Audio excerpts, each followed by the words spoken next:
Bienvenue dans le 63e tutoriel de notre formation 100 jours DevOps. Dans ce tutoriel, on va parler de l'observabilité. En gros, dans ce tutoriel, on va apprendre à utiliser principalement deux outils, Grafana et Prometheus.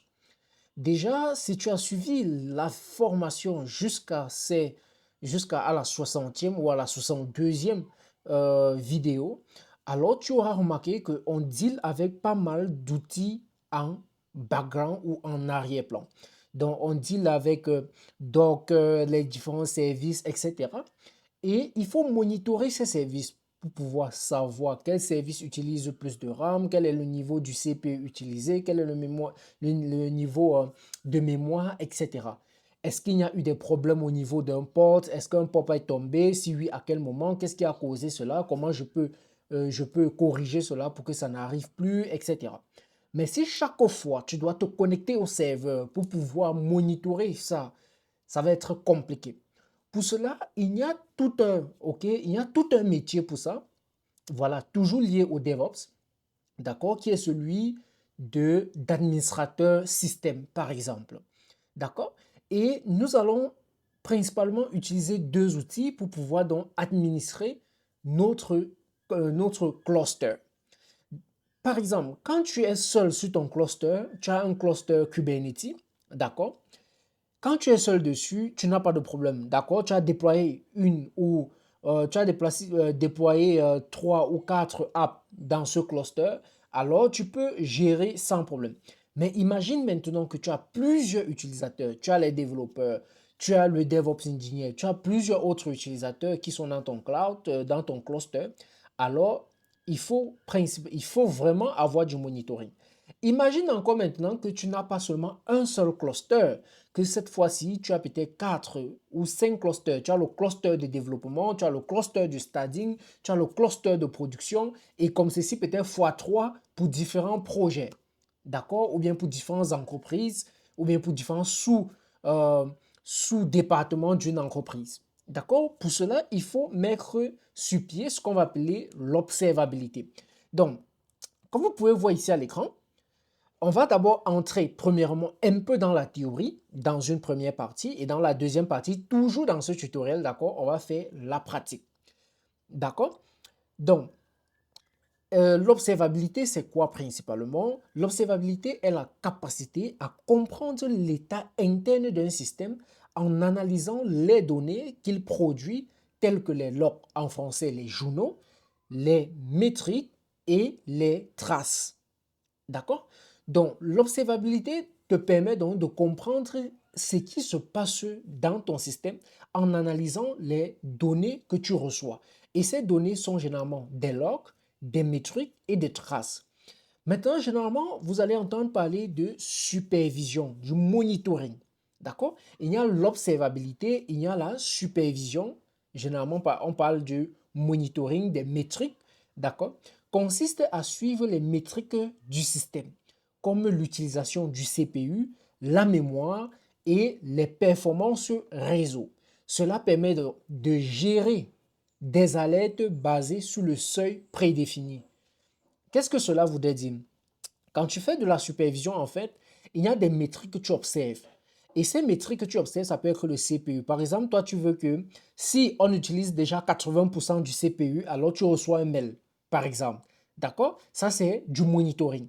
Et là, quand tu reçois ce mail, tu viens directement sur ton dashboard de monitoring pour voir exactement qu'est-ce qui consomme plus de CPU, qu'est-ce qui se passe, comment optimiser.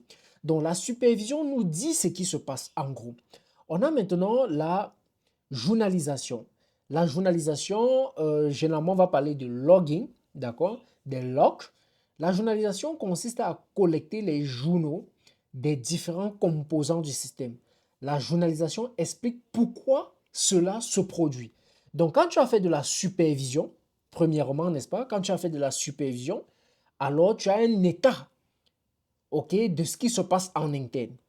Maintenant, la journalisation te permet de savoir pourquoi tel ou tel pourcentage a été atteint sur tel composant, par exemple comme le CPU, la mémoire ou la performance réseau.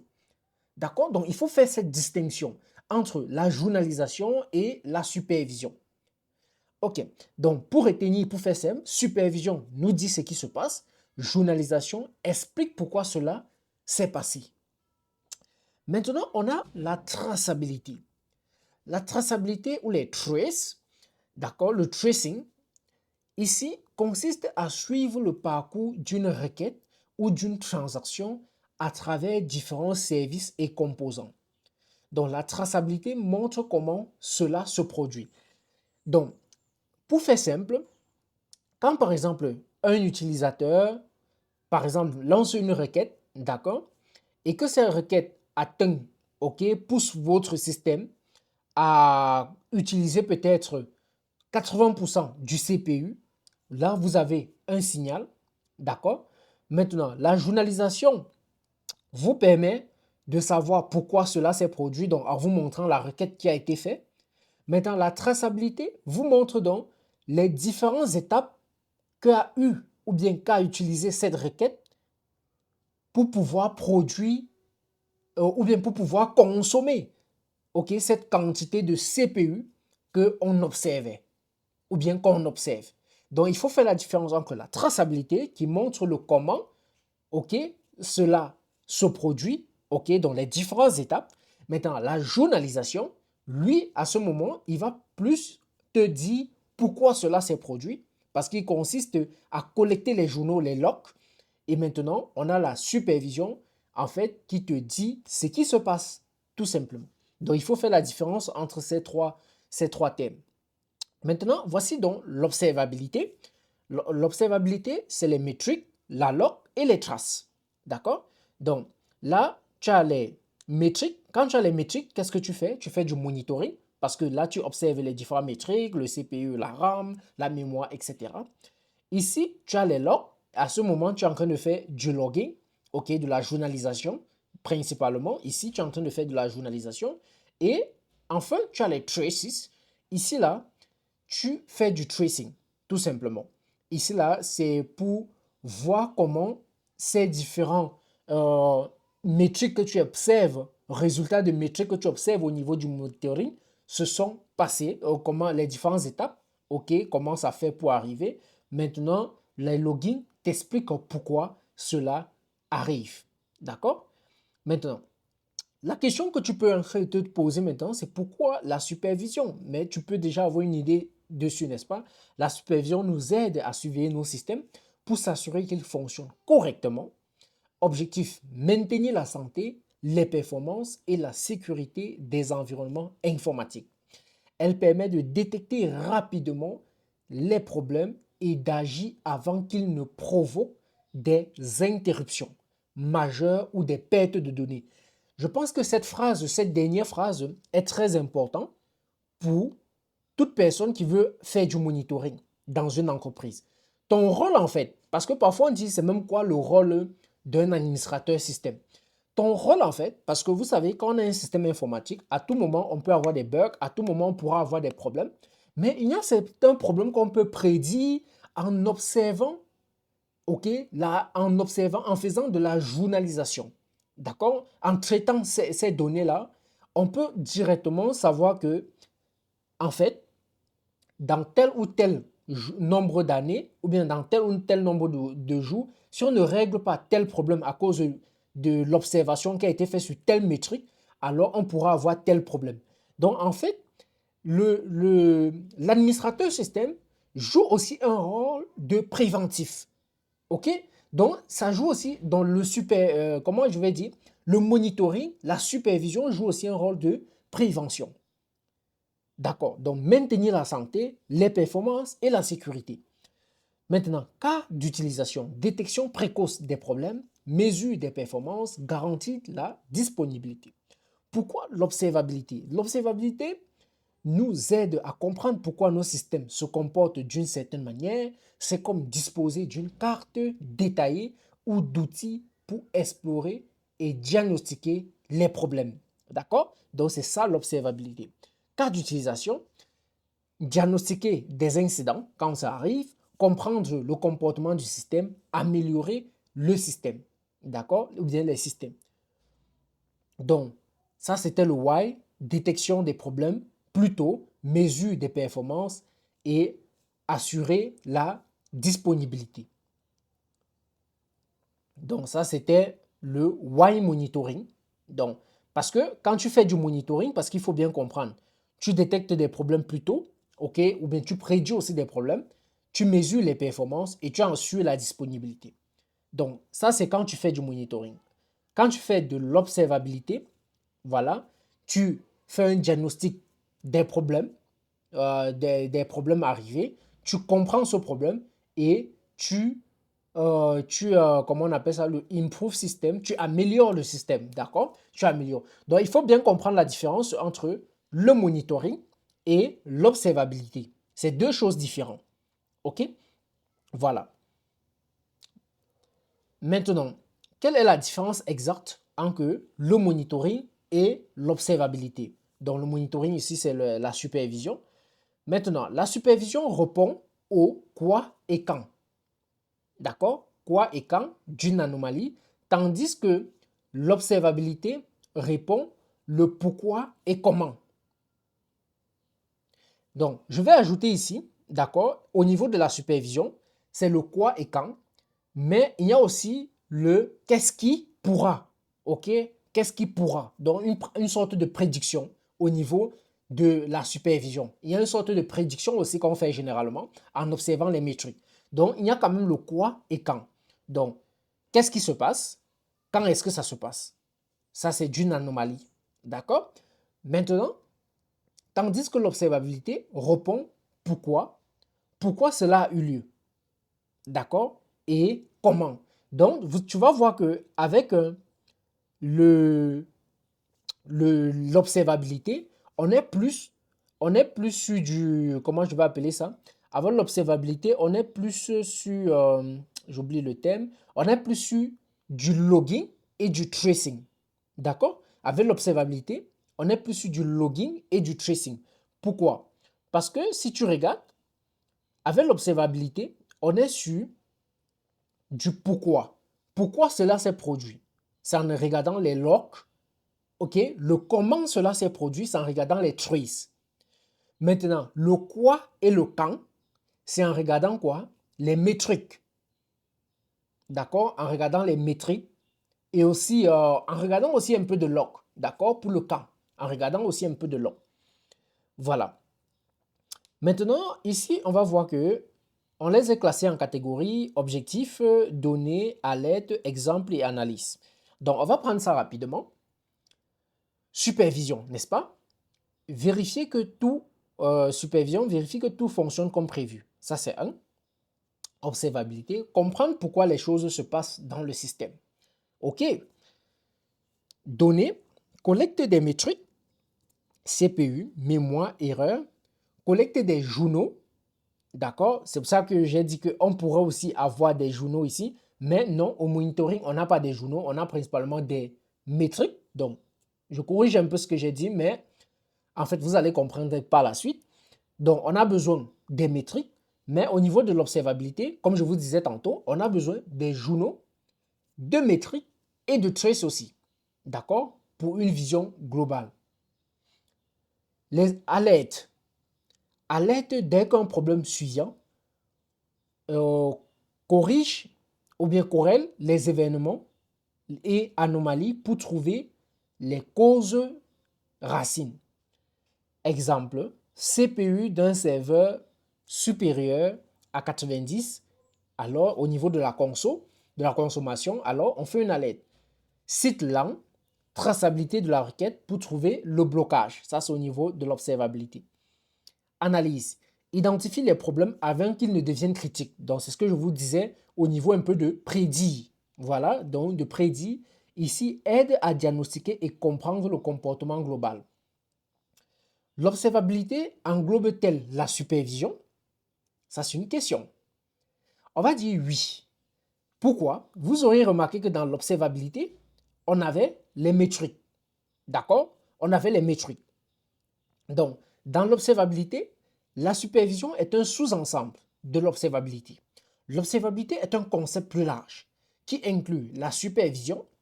La supervision suit des métriques précises et déclenche des alertes, des seuils définis. Quand on parle de seuils, ce sont des limites. L'observabilité offre une vision complète en analysant un large éventail de journaux, d'accord, des journaux, donc des données, journaux, métriques et traces. Qu'est-ce qu'on peut surveiller?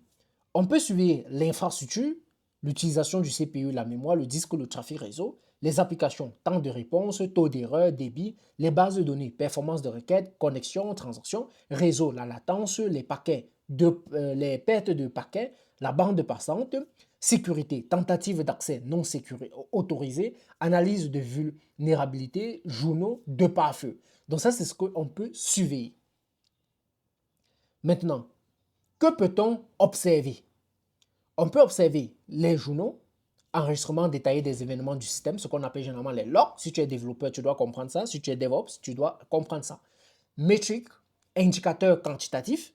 OK, quand on parle d'indicateurs quantitatifs, il s'agit de ce qu'on peut quantifier. On peut compter la charge du CPU, la mémoire, le nombre de requêtes, etc. Les traces. OK, les traces, suivi du parcours d'une requête entre les services. Supervision sur serveur physique à bas métal vers la supervision sur Kubernetes, par exemple, sur des VM, des machines virtuelles. Maintenant, serveur physique, accès direct aux métriques matérielles, aux journaux, au environnement plus simple avec avec peu de couches d'abstraction. Par contre, avec Kubernetes, environnement dynamique, surveillance difficile des conteneurs éphémères, nature distribuée nécessite des outils capables de gérer des systèmes distribués. OK. Observabilité sur serveur physique versus observabilité sur Kubernetes. Là, on était d'abord sur supervision, d'accord? Donc, il faut comprendre. Et je vous ai dit que l'observabilité englobe la supervision, donc ça va tendre vers la même chose. Donc, serveur physique, observabilité toujours plus simple, moins de composants, collecte plus direct. Kubernetes, observabilité complexe, nécessite des outils avancés pour gérer la dynamique des conteneurs et des microservices. Oblige à combiner plusieurs outils pour la vue complète du système. Vous allez voir ça tout à l'heure. Quels sont les outils disponibles? Les outils disponibles, OK, pour le monitoring, on a Prometheus que nous allons étudier tout à l'heure. On a Grafana que nous allons étudier tout à l'heure, toujours dans ce tutoriel. Et on a Nagios, on a Zabbix, on a PRTPG, OK, que nous n'allons pas étudier, mais vous deviez savoir que ces outils existent. Donc, on va utiliser Prometheus et Grafana, ce sont les plus utilisés en entreprise et dans les industries, d'accord? Ils sont très populaires.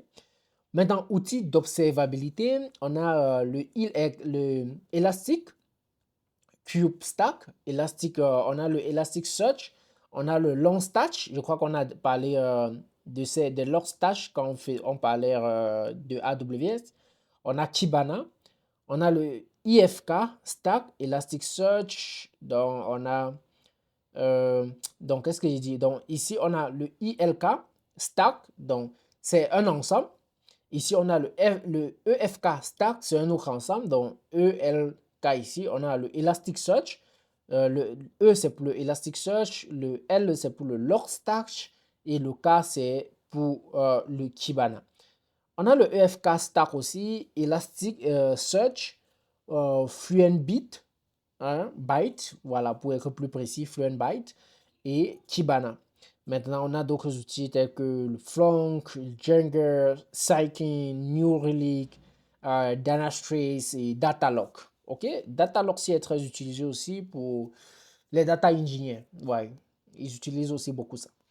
Voilà. Donc, mais pour l'instant, on ne va pas encore travailler avec ces outils d'observabilité. Pour le moment, on va le faire par la suite. OK? Peut-être dans le deuxième tutoriel, mais on va travailler avec ceux-ci. OK. On va passer à ça. D'accord? Donc, on va passer à la supervision. On a parlé tout à l'heure des métriques, on a parlé tout à l'heure de l'observabilité et la supervision. Maintenant, on va parler de la supervision, du monitoring. Et on va commencer par comprendre les métriques. D'accord? Les métriques sont d'abord des mesures ou des points de données qui indiquent ce qui se passe. Par exemple, le nombre de pas que vous faites par jour, votre fréquence cardiaque, ok, la température extérieure sont toutes des métriques. D'accord? La supervision consiste à suivre donc ces métriques dans le temps pour comprendre ce qui est normal, détecter des changements, identifier les problèmes identifier les problèmes ou des problèmes à venir ou prédire des problèmes à venir. C'est comme suivre votre nombre de pas chaque jour pour vérifier si vous atteignez votre objectif de remise en forme ou suivez votre fréquence cardiaque pour vous assurer qu'elle reste dans une plage saine. D'accord? Donc, en gros, c'est un peu ça. Donc, l'un des outils qui nous permet de faire cela, c'est Prometheus. D'accord? Prometheus nous permet de faire cela. Prometheus est un outil open source de surveillance des systèmes et de gestion des alertes, initialement développé par SoundCloud. D'accord? Il est reconnu par son modèle de données robuste, son puissant langage de requête, le PromQL. D'accord? Vous devez savoir qu'il y a ce langage de requête qu'on va généralement utiliser, le PromQL, et sa capacité de gérer des alertes basées sur des données en série temporelle. OK? Time Series Database, vous allez généralement entendre parler de TSBD, Time Series Database, d'accord, qui permet de gérer ces données, des données en série sur du temps, d'accord, par exemple de tel intervalle à tel intervalle, voilà ce qu'on a eu, etc. Il peut être déployé sur un serveur physique dans les environnements conteneurisés comme Kubernetes. Architecture de Prometheus. L'architecture de Prometheus est conçue pour être très flexible, évolutive et modulaire. Elle se compose de plusieurs composants clés, chacun jouant un rôle spécifique dans le processus de surveillance. Donc, je vais vous expliquer l'architecture très simplement. Donc, comme vous pouvez voir ici à l'écran, d'accord, je vais vous expliquer cela de façon simple. Donc, déjà, ici, ok, ici, vous allez voir qu'on a Kubernetes, le logo de Kubernetes, et on a un retrieval ici. Qu'est-ce qui se passe? Ici, il y a un service discovery. D'accord? Donc, il y a un service du throbbing. Donc, lui va récupérer les logs sur les différents services. Donc, quand il regarde les pops, tout ça, il va récupérer ces logs. Maintenant, on a les métriques donc, qui sont ici, là, les pool métriques, comme vous pouvez voir là. Le retrieval, lui va par exemple récupérer le CPU, les blablabla, etc. Et il va stocker ça dans le TSDB, comme je vous disais tout à l'heure. Donc, tout ici, là, c'est ce qu'on va appeler le Prometheus Server, qui est constitué du retrieval, du Time Series Database et du HTTP Server. D'accord? Donc, lui va retirer cela et envoyer au niveau du Time Series Database. Et le Time Series Database, lui, il va aussi dealer avec le HTTP Server. Par exemple, en fonction d'une métrique qu'il a, captée, si ça atteint le seuil, par exemple, il va avoir un push au niveau de l'alert manager. Comme vous voyez ici, alert manager peut être un mail qu'on va envoyer ou un message sur cela. Maintenant, ça peut être aussi, ok, on peut aussi directement écrire une requête prom SQL, d'accord, qu'on peut directement envoyer sur, on peut écrire directement à partir de l'interface, ok, de Prometheus, d'accord, ou bien d'une API ou de Grafana. Je vais expliquer Grafana tout à l'heure. Et là, cette requête va donc partir au niveau du Time Series Database, retirer ces informations et venir afficher sur l'interface. On peut faire ça sur une API en entrant une requête PromQL et en appelant sur l'API serveur. D'accord? On peut faire directement parce que Prometheus a aussi son interface graphique, mais les données, quand tu vas appeler avec Prometheus UI, quand tu vas faire la requête PromQL, alors les données que tu vas recevoir seront sous forme de JSON, donc pas très lisible, d'accord? Donc ça sera au format JSON, tu ne peux pas vraiment les visualiser. Pour résoudre donc ce problème, on a Grafana, qui est un outil de visualisation complet sur dashboard des données. Donc tu peux faire cette requête PromQL directement sur Grafana, ok? Et tu vas avoir les données sur un dashboard qui te permet de visualiser. On va faire ça tout à l'heure, d'accord? Donc là, tu as les notes pour la sauvegarde. D'accord? Comme tu vois là, tu as les notes. Maintenant, ici, tu as les exporters. D'accord? Third Party App Prometheus Target. OK? Que tu peux exporter avec les données avec. tout simplement. Donc, en gros, voilà l'architecture. Donc, tu as push metric and exist, short life job. Donc, euh, ici, tu peux définir tes métriques que tu veux collecter tout simplement. Voilà. Donc, je pense que son architecture est, je ne peux pas dire complexe, il est très robuste et simple. D'accord? Au niveau d'architecture de Prometheus. Voilà. Donc, pour expliquer ici, vous allez voir que le serveur Prometheus est le cœur du système de supervision. C'est ce que je vous disais ici. Voici le serveur Prometheus. Donc, il collecte les métriques depuis des cibles configurées, comme je vous parlais ici tout à l'heure. OK? Donc, il collecte des métriques depuis des cibles configurées. Il stocke les données dans une base à série temporelle, dans le TSDB dont je vous parlais. Il fournit une API HTTP pour les requêtes. Composant, collect, retrieval, scrute les métriques via un point d'accès, soit via une configuration statique, soit via la découverte dynamique. Maintenant, le time series database stocke les données collectées optimisées pour les séries temporelles. Le serveur HTTP permet de requêter les données avec le PromQL, accéder aux métadonnées et interagir avec d'autres composants. Stockage, les données sont stockées localement, disque, etc.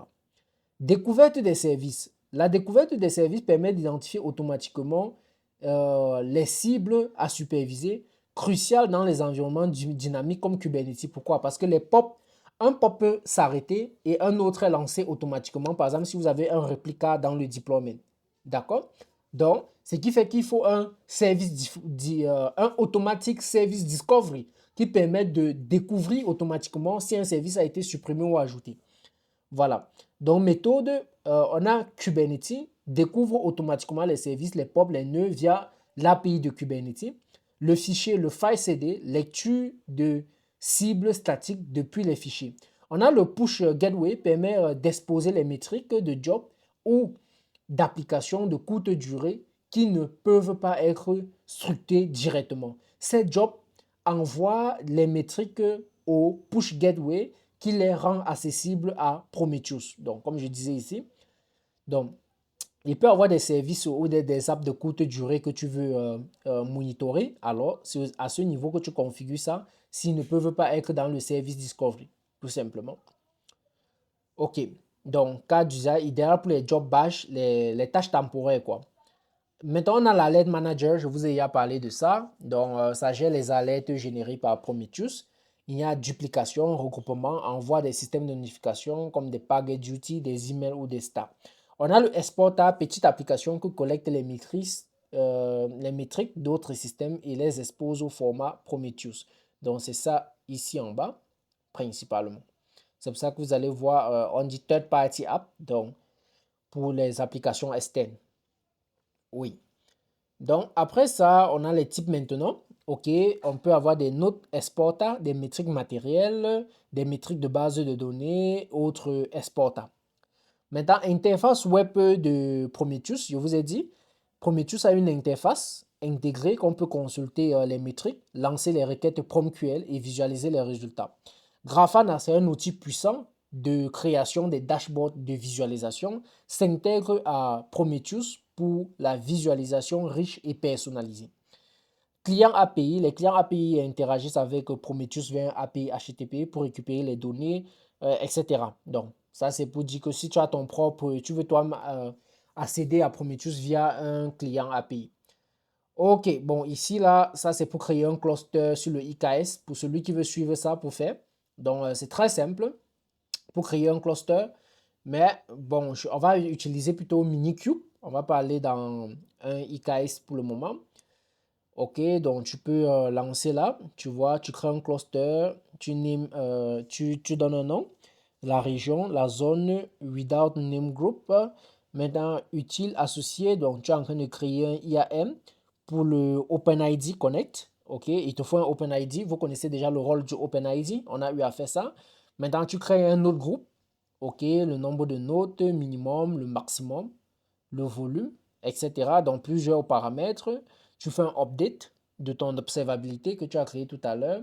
Ensuite, tu installes le Prometheus Stack. Donc, tu fais hem, tu utilises hem pour installer. Donc, on va faire ça tout à l'heure. Je vais vous montrer comment installer ça. Tu crées, tu déploies un chat dans le namespace monitoring. OK? Et là, hem, monitoring, tu installes tout ça, tout ça. Bon, dans tous les cas, pour celui qui veut suivre ça, ça c'est vraiment pour un IKS. D'accord? Ensuite, tu peux désinstaller. Voilà. Alors maintenant, sur ce que je veux, on va pratiquer ça, donc vous inquiétez pas. Ne dis pas que McDonald's, tu passes rapidement là-bas comme un non. Ce n'est pas le cas. On va faire ça. OK, donc je vais prendre ici, là, vous allez voir Prometheus, Prometheus et Grafana. D'accord? Là, je vais aller dans le README.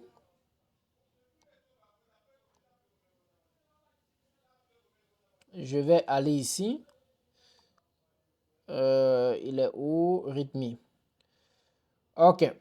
Donc, ici, là, ça, c'est un cours sur Prometheus, Grafana pour le monitoring d'une application dans Minikube d'un EC2.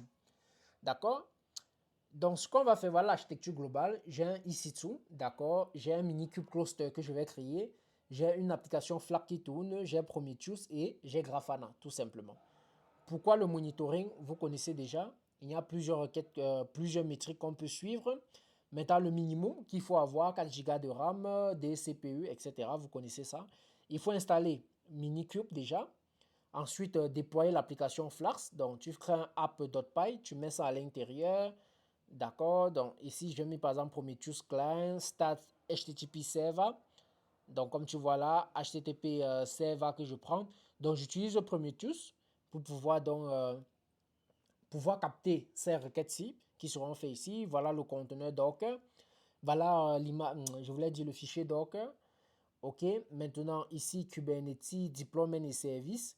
Donc, voici le deployment. OK. Le nom de votre image doit être ici. On est d'accord. Et ensuite, on a quoi? On a le service. Ça, c'est le service. OK. Dans ça, c'est le service. Ensuite, on va installer Prometheus et Grafana. On va installer les deux. On va vérifier qu'ils sont bien faits. Donc, allons-y. On va aller étape par étape. Déjà, je vais venir ici. Je vais aller sur Docker. Non, ici. Donc, j'ai à créer ces fichiers. Hein. Donc, vous allez juste aller dans Prometheus et Grafana. J'ai à créer tout ça. Service, j'ai créé. Deployment, j'ai créé. Et tout le reste. Donc, je vais juste regarder ici.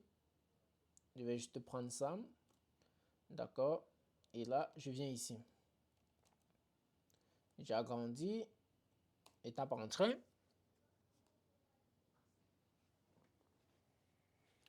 OK, je suis connecté.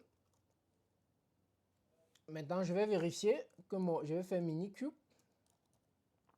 Minikube statue. Voilà, ça tourne. Et là, qu'est-ce que je vais faire? Je vais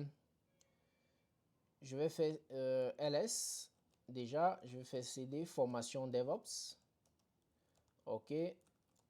Je fais git pull. OK, je suis à jour. ls. Je vais aller dans Kubernetes. On est d'accord. OK, ls. Je vais aller dans Prometheus et Grafana. ls. Oui, je suis bien dedans. Je vais faire ls encore. Donc, voici mon Dockerfile. Voici le app. Je vais construire l'image. Je vais faire Docker build. OK, -t. Je donne le nom et je mets point. D'accord, je construis mon image Docker. Donc, ça a été le cas. C'est bon. Donc, si je fais Docker Images, voilà, on va voir l'image. Le voici. Voici l'image. Je vais déployer ls. Je vais faire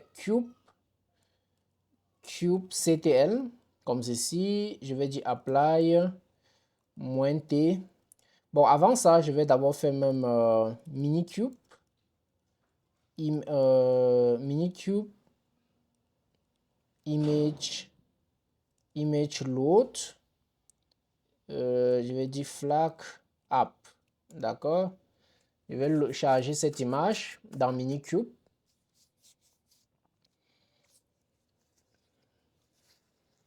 Ok, donc c'est l'image qu'on a construite, donc je vais envoyer ça dans le cluster, dans Minikube principalement. Ok, dans notre cluster.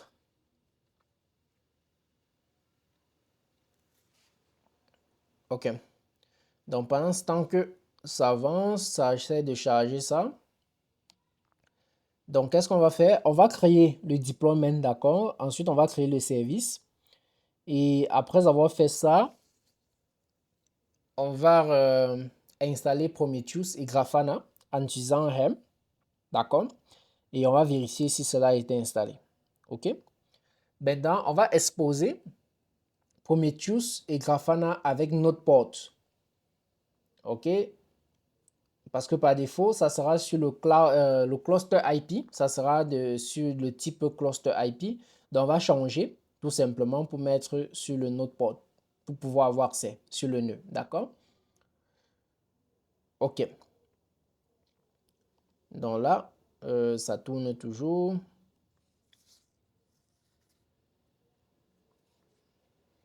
OK, on revient, on continue. Donc ensuite, pour obtenir les URL donc, du monitoring, on va exécuter ces deux commandes-ci. Maintenant, on pourra visualiser sur le dashboard, on pourra voir les différents métriques. Liste complète des métriques qu'on peut observer. OK. Donc, voilà les différentes métriques qu'on pourra observer. Voici la métrique qu'on pourra aussi observer. Flask count, OK, nombre total de requêtes qui a été fait sur Flask. Et si tu regardes, OK, l'application Flask ici, voilà, tu vas voir que on avait passé un request, un Flask request count, nombre de requêtes, d'accord, et ça vient de Prometheus, d'accord, Prometheus Client. Donc, c'est un peu ça. Donc, on peut aussi observer cette métrique-là. OK, on va regarder ici si c'est OK. Voilà, c'est OK. Donc, tout a été chargé. Là aussi, vu que je vais utiliser les images Docker, je peux faire un set des eval comme ceci, minikube Docker env. OK. Et là maintenant, je vais faire quoi? ls. Je vais dire, je vais faire k égale, pardon, alias pour ne pas trop écrire. Alias k égale à kubectl, comme ceci. Là, je vais utiliser k cette fois-ci. Je vais faire k apply -f deployment, comme ceci. D'accord? J'ai créé. Je vais faire k apply -f, je vais dire service. OK, j'ai créé le service. Donc, je vais dire k get pops comme ceci. OK, on va voir qu'il y a deux pops qui sont en train de tourner. Ça veut dire que dans mon deploy, si on regarde mon deploy, on va voir que c'était 2. D'accord, le réplique c'était 2. Et si on regarde mon service, je fais k get service. On regarde mon service, on va voir que mon service aussi tourne. On est d'accord, n'est-ce pas? Voilà. Ensuite, on va installer Prometheus et Grafana. Donc, je vais venir ici. Donc, je monte. OK. Donc, ici, on va installer avec Helm. Je copie. Je tape Entrée. Voilà, déjà existant. D'accord. Ça veut dire que j'ai déjà eu à installer. Ensuite, il faut faire toujours un Helm Repo Update. OK. Je tape. OK, c'est bon. Et là, install monitoring.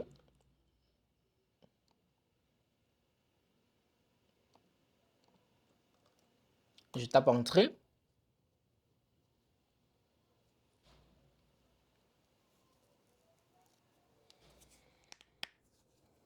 Donc, install monitoring Prometheus.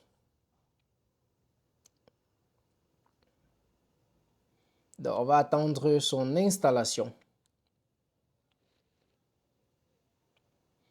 OK. Maintenant, regardez, ça nous dit ici que name monitoring last deploy, ça nous dit namespace default, statut deploy revision, Kubernetes has been installed, check its status by running. Donc, pour savoir son statut, on te demande d'exécuter cette commande pour savoir si ça tourne. Maintenant, get Grafana admin user password. Donc, Grafana a aussi été installé et l'utilisateur admin, si tu veux son password, exécute la commande ici pour avoir son password. Je copie et j'exécute. D'accord? Je tape entrée et son password c'est quoi? C'est prom operator. D'accord? Prom operator. Donc après, il faut te rappeler, il faut retenir cela parce qu'après tu vas l'utiliser. Maintenant, access Grafana in local. Si tu veux avoir accès à Grafana en local, alors tu peux faire ça. Tu peux exécuter ceci. Export ça et ensuite tu fais un same forward port ici, mais cela ne nous intéresse pas. Tu peux aussi visiter le GitHub, etc. Voilà. Donc ça c'était Grafana et Prometheus que nous avons installé. Donc après ça, il faut vérifier maintenant si ça a vraiment été installé. Donc là, je vais dire kubectl. Je vais faire get pops déjà, comme ceci. Et là, on voit qu'il y a plusieurs services qui tournent. Regardez, Prometheus Monitoring Kube, d'accord, Proteus. J'ai dit même quoi, Prometheus. On a le monitoring des nodes exporter, comme on a vu tout à l'heure, pour tout ce qui est third party application. On a le monitoring des métriques. On a le monitoring des opérateurs aussi. On a le monitoring Grafana qui est là. Et ça, c'est les deux notes qu'on a eu. On a maintenant le Alert Manager Monitoring, parce qu'on a parlé du Alert tout à l'heure, si vous vous rappelez. Maintenant, s'il faut aussi service, kubeget SVC, c'est pour service. Vous allez voir qu'on a plusieurs services aussi. On a les différents services pour chaque POPS qu'on a eu ici. OK, on a les différents services. Mais vous allez voir qu'ils sont tous ces services sont sur le cluster IP. Donc, juste une communication interne. Voilà, vous voyez, on a juste du cluster IP, du cluster IP. Je vais donc changer en autre port. D'accord? Voilà, en autre port, je vais changer ici. Pour cela, je vais exécuter donc cette commande. OK, c'est ça ici. Donc, un upgrade. Comme ceci, je viens là. Je nettoie. Et j'exécute ça. Donc, upgrade, install monitoring, set Grafana, service type, dans le service type, set Prometheus, service type, donc c'est juste ça. Je mets en autre port. OK.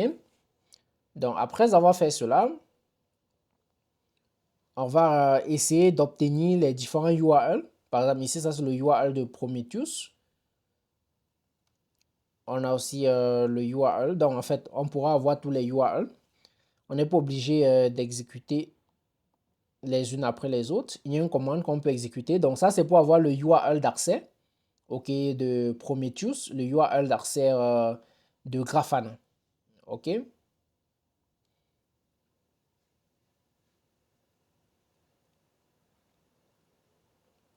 OK, je regarde ici. Est-ce que c'est OK?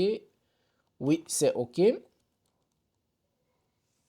OK, je nettoie. Et là, je vais faire cube, un mini cube. Mini cube. Mini cube, c'était quoi là? Mini cube. Voilà, service. Ouais, c'est ça que je voulais. Service list, comme ceci. Et là, ça va me lister les différents services. OK. Donc là, on peut voir ici. OK, on a plusieurs services. On a par exemple Flag Service. OK, voilà son URL. Je peux copier. Je peux dézoomer un peu. OK. Donc, on a le service Flags par exemple. Donc là, je peux le copier comme ceci. Et à l'intérieur comme c'est un autre port, je peux faire un QL comme ceci dessus. Et là, vous allez voir Hello Flags. D'accord? Hello Flask, pour dire que ça fonctionne. Maintenant, ici, on a par exemple on a Prometheus Grafana, ok, qui tourne sur le port. Ça tourne sur le port, on va dire quoi? Donc là, par exemple, on a 31 8 66. Donc, si tu veux avoir accès à ça, tu es obligé de déclarer ce port dans le inbound rule. Donc, c'est ce que je vais aller faire. Je vais aller dans le inbound rule. Je suis à quel niveau? Security. OK. Ici, je vais aller là. OK. Éditer. D'accord. Et là, je vais ajouter ceci. Donc là, tu es obligé d'ajouter ça. Je ne sais pas si j'avais ajouté. Donc, ce port aussi, je vais l'ajouter. Aussi, je vais mettre ça comme ceci. Je vais ajouter aussi le port. Je vais ajouter aussi ce port. Ça, c'est le port de quoi? C'est Grafana, n'est-ce pas? Je vais aussi ajouter ça. Grafana. Je vais ajouter celui-là.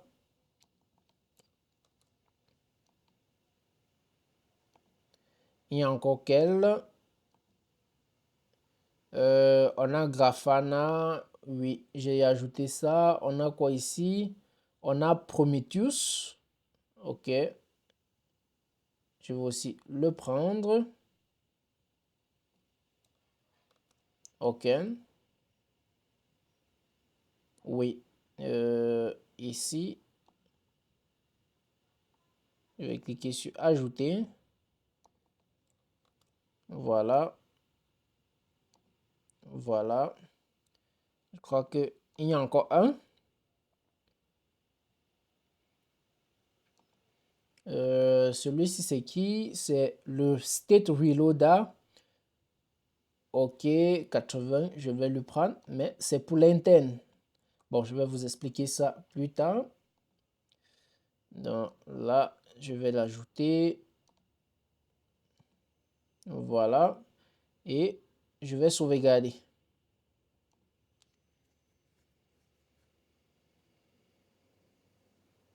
On dit, il y a un port que j'ai ajouté qui est déjà là. Il y a un port que j'ai ajouté, c'est celui-ci, je crois. Il est déjà là. Donc, je vais l'enlever. OK. OK. Donc, mes ports sont bien déclarés.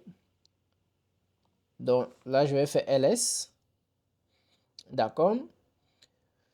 OK, mes ports sont bien là. Maintenant, il sera question pour moi d'exposer ces ports sur Internet pour pouvoir utiliser, d'accord, pour pouvoir ouvrir sur le web. Maintenant, le problème, c'est que on est dans un node. Nous sommes avec des node ports. OK? Parce que si je fais cube, si je fais cube get svc, OK, vous allez voir qu'on a transformé tout ça en node port, n'est-ce pas? On a des nodes, ça veut dire qu'ils tournent à l'intérieur du cluster. OK, c'est ce qu'on a transformé, n'est-ce pas? Et là, je ne peux avoir accès à ça qu'étant ici à l'intérieur. OK? Je ne peux avoir accès qu'étant ici à l'intérieur. Donc, si je fais ça, je fais minikube service list. D'accord? Tout ceci, je peux copier ceci. Ça, c'est Grafana. D'accord? Je peux faire un CURL de Grafana. Et là, ça me demande de login. OK? Ça ouvre la page de login, par exemple. Donc, ainsi de suite. Donc, je peux avoir accès à ces... Ça, ce sont des adresses IP internes. Par contre, si je prends ce port, voici le port, je prends l'adresse IP de... Je prends l'adresse IP du VP, du EC2. Donc, je prends l'adresse IP du EC2, comme ceci, l'adresse IP publique.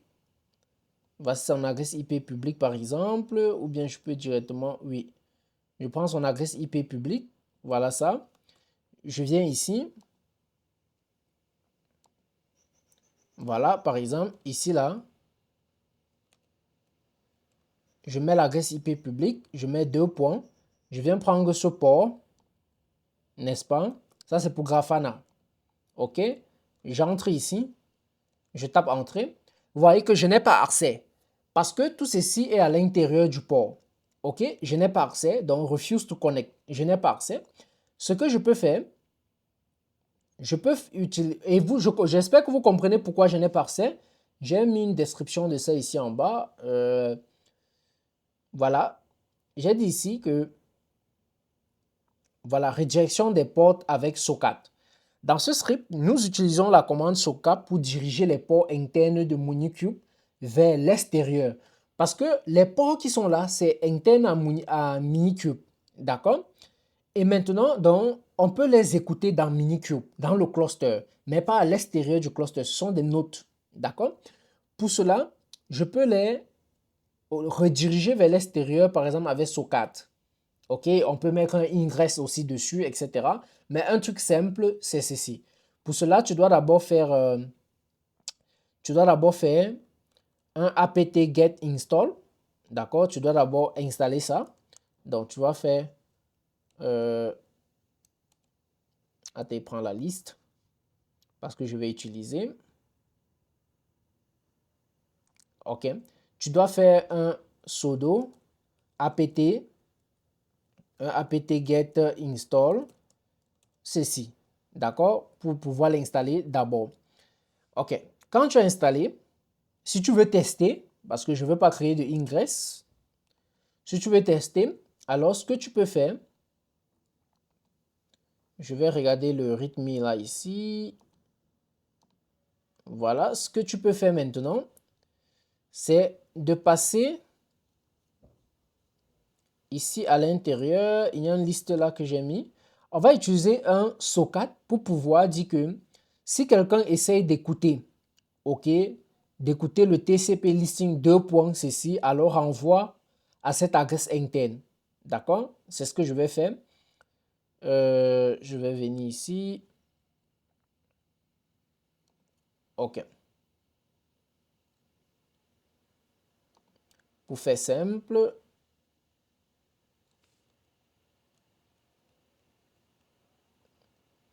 OK. Donc, je suis en train de vouloir... je vais d'abord fermer ici. Je vais prendre les ports. D'accord? Ça, c'est pour... Maintenant, il faut aussi... Il faut que je prenne tous les adresses complètement.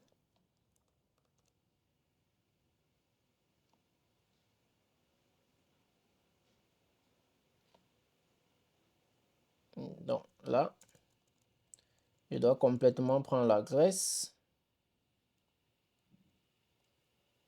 Tape Entrée.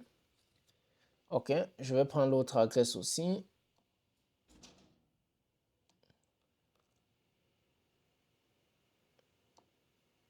Je tape Entrée. Je prends aussi celui-ci. Tout son adresse. Je mets ici. Je tape Entrée.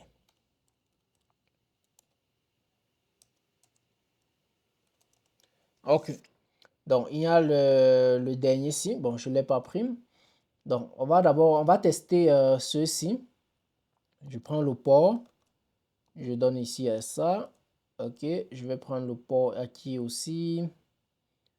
Je prends le port de celui-ci aussi. Je donne là. Je prends le port de celui-ci et je donne là.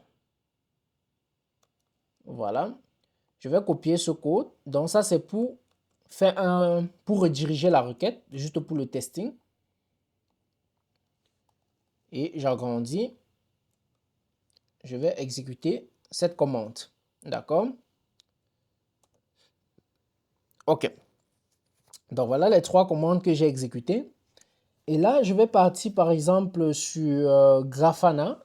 Il utilise quel port? C'est celui-ci, n'est-ce pas? Je vais lui prendre. Et je vais aller sur le web. OK. Je mets le port. et je tape Entrée. Non, ça c'était plutôt Flask. Ok, vous voyez, ça me dit Hello. Donc ça marche, d'accord? Donc j'ai pu rediriger cela. Donc ça c'est Hello, Flask. Donc ça c'est l'application qu'on a déployée. Maintenant, je vais aller sur Grafana. Je crois que c'est celui-ci plutôt. Voilà. Je vais lui prendre. On va revenir ici. Je vais mettre là et je vais taper Entrée. OK. Là, je suis sur Grafana. Ça me demande de... ça ouvre la page. Ça, c'est la page de Grafana même. Vous voyez son logo, n'est-ce pas? OK. Donc, là, c'est comme si j'ai gros zoomé. Là, il me demande de login. Donc, le mot de passe, c'est admin. Le nom d'utilisateur, c'est admin. Et le mot de passe, c'était prompt. Prompt operator. Voilà, je regarde, c'est bien. Prompt operator. Et là, j'ai login. D'accord? Je me suis connecté. Super. Donc, je suis dans Grafana. Je suis dans le dashboard de Grafana. D'accord? Pour monitorer mon app. Comme vous pouvez voir là, je peux aller par exemple sur Dashboard pour voir le dashboard qui existe. Bon, on n'a pas encore. Je peux venir aussi sur Connexion et j'ajoute, je viens sur Connexion, je passe sur Data Source, dans la source des données, et je clique sur Ajouter une source de données. Je vois Prometheus, par exemple. J'ai ajouté Prometheus comme Data Source. OK, vous voyez loading, etc.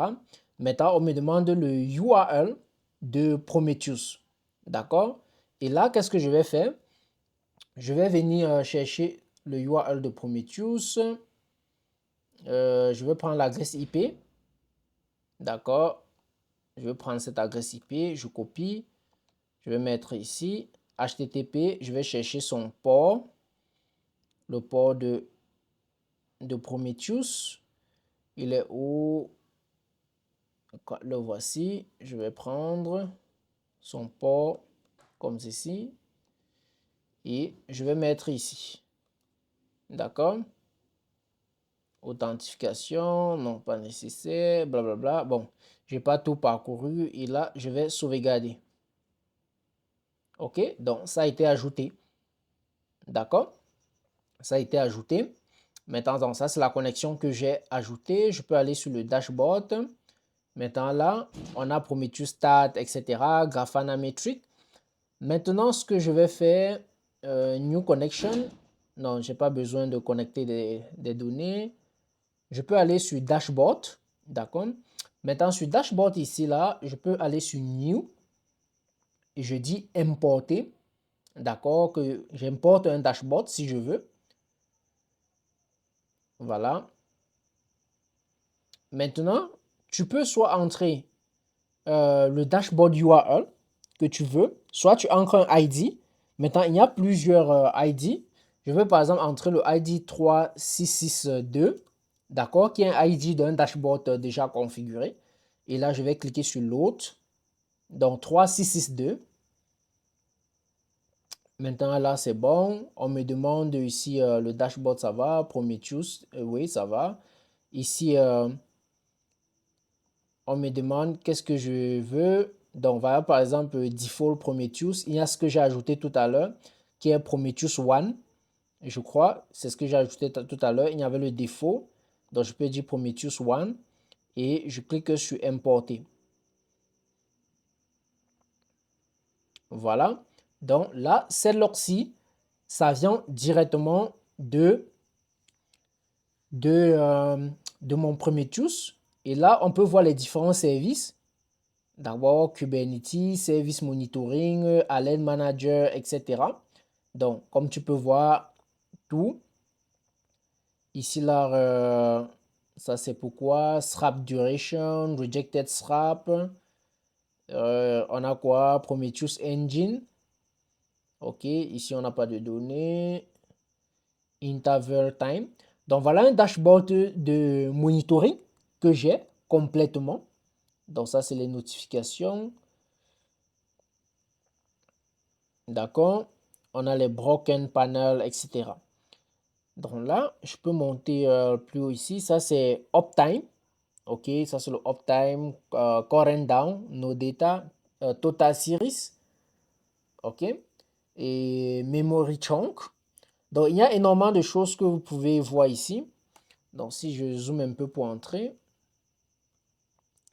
Voilà, donc il y a énormément de choses que vous pouvez voir. Donc, ici, par exemple, tu vois total number of series in Prometheus. D'accord. Voilà. Donc, il y a le reload, etc. Donc, en gros, voilà un dashboard de monitoring. Il y a pas mal de choses. Et je rappelle que le monitoring, c'est tout un métier. D'accord. Et on va faire pas mal de choses dessus. J'ai préparé toute une formation sur le monitoring et l'observabilité, plus précisément. Donc, on va apprendre à utiliser ces dashboards, vraiment comment contrôler un cluster, comment le visualiser, comment savoir ce qui se passe, visualiser la log, etc. D'accord? Donc, on a tout connecté.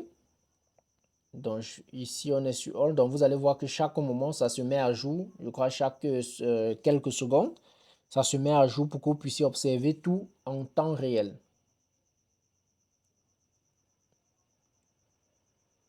Voilà. Donc, directement là, on a différents services, Kubernetes, etc. Monitoring. OK, maintenant, on va ouvrir,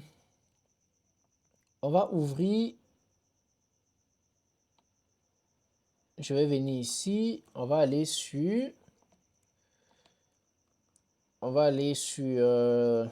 comment il s'appelle, deux points. On va aller sur Prometheus. Là,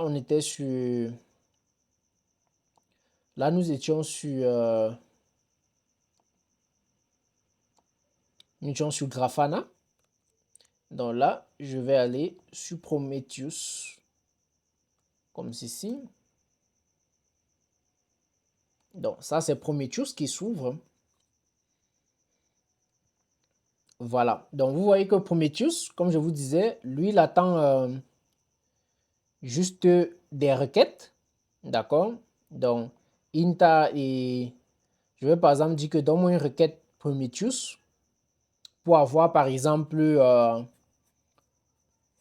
donc je vais dire donc c'est les requêtes vous ne pouvez pas vous ne les retenez pas vraiment, vous pouvez lire la documentation, mais je peux venir ici et dire donne-moi une requête à exécuter dans Prometheus par exemple, Prometheus query pour avoir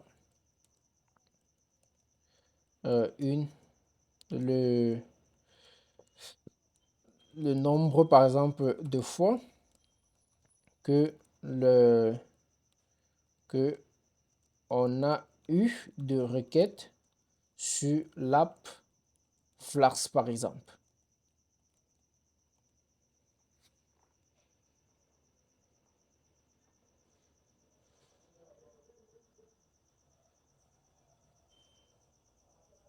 Voilà.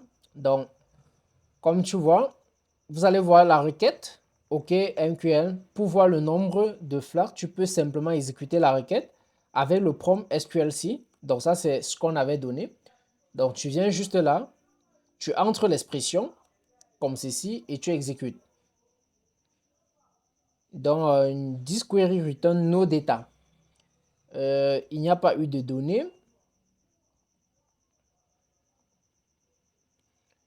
OK, bon, il n'y a pas eu de données. Je ne sais pas si ça a été pris en compte ou pas.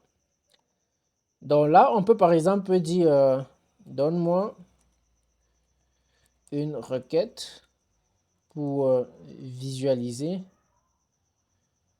le CPU, si possible, le CPU.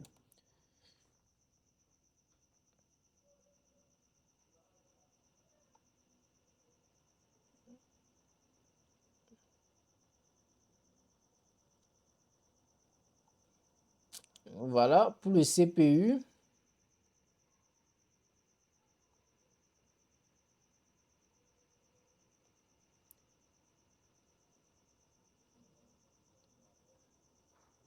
OK, donc voilà la requête. Je vais prendre Je vais mettre là, d'accord, et on va l'exécuter.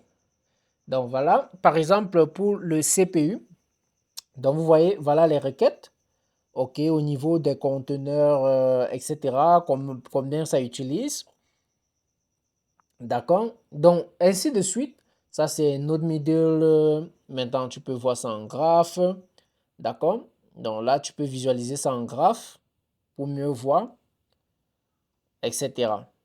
Maintenant explain, ok, how to use explain maintenant. Donc là tu peux utiliser ce explain pour pouvoir comprendre réellement ce qui se passe. D'accord? Comme vous pouvez voir là, container, etc. Donc là, ça a donné pour chaque élément. Donc par exemple, ça c'est le conteneur, il s'appelle Node Exporter. Lui, il utilise un CPU, ok, etc. D'autres utilisent 0, etc. Donc on voit que lui, l'autre utilise. Donc vous pouvez voir. Je ne sais même pas si c'était un CPU, peut-être j'ai mal vu comment. Ah non, 0, 0. CPU, non, oui, il y a eu un qui est sur un CPU. Donc, vous voyez un peu. Donc, ici, on exécute les requêtes. Par exemple, rate, blablabla. Donc, il y a différentes commandes pour pouvoir donc faire ça. Mais ici, là, vous voyez que la visualisation n'est pas très bonne. On n'a pas, elle n'est pas vraiment faite pour ça. Elle donne des réponses, mais à ce format de données. Donc, on va parler un peu, on va voir du JSON. OK, on peut exporter cela. Voilà. Donc, pour avoir ça vraiment un bon truc, il va falloir passer à Prometheus, à Grafana, je vous l'ai dit. Donc, since config reload, donc Prometheus duration. Voilà. Est-ce qu'on a des jobs? Non, on n'a pas de job. Oui, on peut avoir des jobs. Si je peux prendre sur les 3 dernières heures, les 1 heure. Voilà, on peut faire un refresh. Voilà.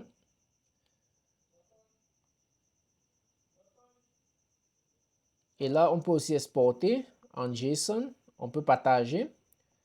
D'accord, etc. Donc, en gros, c'était tout pour ce tutoriel. J'espère que vous aurez appris pas mal de choses. Ok, c'était vraiment une introduction. On va rentrer en profondeur de tous ces outils. Ok, par la suite, pour vraiment apprendre à faire du monitoring sur un cluster, etc.